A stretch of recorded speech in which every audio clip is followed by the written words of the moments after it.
Talpykloje bus saugomos tik kietos arba sukietintos radioaktyviosios atliekos.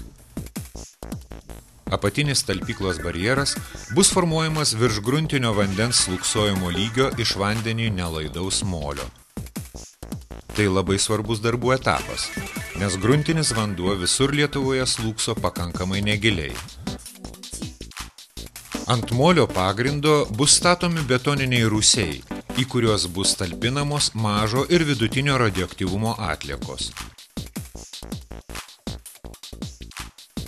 Jos taip pat bus kietinamos betonu.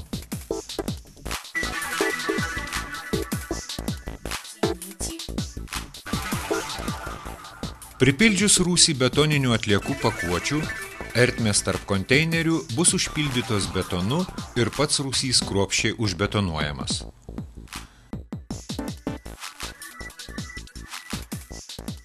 Kai visi rūsiai bus užpildyti atliekomis ir užbetonuoti, jie bus padengti vandeniui nelaidaus plūkto molio sluoksniu.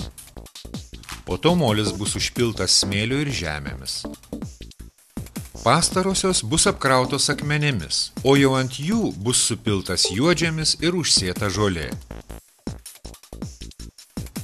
Visos šios medžiagos yra atsparios mūsų klimato sąlygoms, todėl patikimai gali apsaugoti aplinką nuo bet kokio radionuklidų poveikio.